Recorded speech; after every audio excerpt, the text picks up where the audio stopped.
கர்த்தருக்குள் அன்பான தேவ பிள்ளைகளே, ஆண்டவரும் இரட்சகரும் ஆகிய இயேசுவின் நாமத்தில் உங்களுக்கு என் அன்பின் வாழ்த்துக்கள். இந்த நாளிலேயும் லூக்கா எழுதின சுவிசேஷம் 22வது அதிகாரம் 42வது வசனத்தை வாசிக்கிறேன். பிதாவே, உமக்கு சித்தமானால் இந்த பாத்திரம் என்னை விட்டு நீங்கும்படி செய்யணும். ஆயினும் என் சித்தத்தின்படி அல்ல, உம்முடைய சித்தத்தின்படியே ஆக கடவது என்று ஜெபம் பண்ணினார் என்று எழுதியிருக்கிறத பார்க்க முடியும். இன்னைக்கு என் மெசேஜோடைய தலைப்பு என்ன தெரியுமாங்க? தேவ சித்தமா மோ விருப்பமானு நான் பேச விரும்புகிறேன்.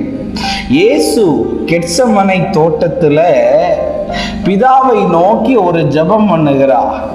ஆண்டவரே, உமக்கு சித்தமா இருந்தால் இந்த பாத்திரம் நீங்க கூடட்டும். ஆகிலும் என் சித்தத்தின்படி அல்ல, உம் சித்தத்தின்படி ஆகட்டும்னு.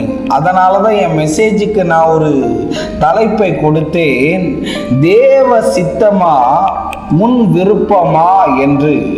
நிறைய நேரத்துல உன்னுடைய விருப்பங்கள் தேவ சித்தத்தை தடுத்து விடுகிறது மகனே. உன்னுடைய வாழ்க்கையில பிரதர், தெரியாம போய் அந்த பொண்ணை கல்யாணம் பண்ணிட்டேன், பிரதர் தெரியாம போய் அந்த பையனை நான் கல்யாணம் பண்ணிட்டேன், இப்படின்னு நிறைய பேர் என்கிட்ட புலம்புவாங்க. தேவ சித்தம் இல்லாம போன லைஃபுக்குள்ளாடி ஒரே போராட்டமா இருக்கு பிரதர். தேவ சித்தம் இல்லாம போன வேலையில ஒரே போராட்டமா இருக்குதுன்னு சொல்றியா?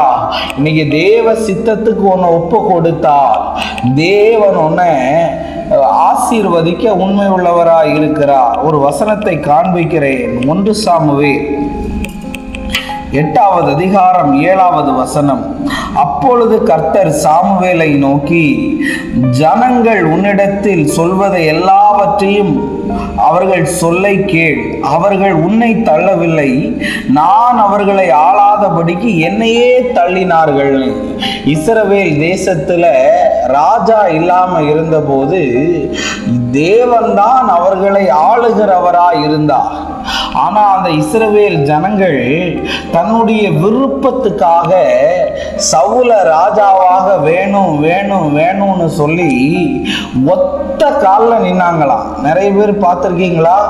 கட்டினா அந்த பொண்ணை தான் கட்டுவேன், கட்டுனா அந்த பையனை தான் கட்டுவேன்னு சொல்லி ஒத்த காலில் நிற்கிற மாதிரி ஜனங்களும் ஒத்த காலில் நின்னாங்களாம். யாருக்காக தெரியுமா? இந்த சவுல ராஜாவாக வைக்கிறதற்கு. அதனால சாமுவேலை பார்த்து ஆண்டவர் சொல்லிட்டாரு, ஒரே ஒரு வார்த்தையை சொன்னாரு, நீ அவங்க சொல்றது எல்லாத்தையும் கேளு. அவங்க ஒன்ன தள்ளல, என்ன தள்ளுனாங்கன்னு. தேவ விருப்பம் இல்லாம நீ எதையாவது ஒன்ன பண்ணுனா நீ யாரை தள்ளுற தெரியுமா? தேவனை தள்ளுகிறா என்று அர்த்தமா இருக்கும். தேவ பிள்ளைகளே, இன்னைக்கு நிறைய பேருடைய வாழ்க்கையில சவுல் இருக்கிறதுனாலதான் பயங்கரமான அசுத்த ஆவியின் தொந்தரவுனால கஷ்டப்படுறாங்க. இன்னொரு வசனத்தை காண்பிக்கிறேன். 1 சாமுவேல் 13வது அதிகாரம் 14வது வசனம். இப்போது உம்முடைய ராஜ்யபாரம் நிலை நிற்காது. கர்த்தர் தம்முடைய இருதயத்துக்கு ஏற்ற ஒரு மனுஷனை தேடி அவனை கர்த்தர் தம்முடைய ஜனங்களின் மேல் தலைவனாய் இருக்க கட்டளையிட்டாரா? பாத்தீங்களா? ஆண்டவர் ஒரு இருதயத்துக்கு ஏற்ற ஒரு மனுஷனை தேடி கொண்டிருந்தானா. அவர் பேரு தாங்க தாவீது. சிம்பிளா உங்களுக்கு புரியுற மாதிரி சொல்லணும்னா, நீங்க உங்க விருப்பத்தை நிறைவேற்றணும்னு நினைச்சீங்கன்னா ஏதோ சவுலுக்கிட்ட போய் மாட்டிப்பீங்க.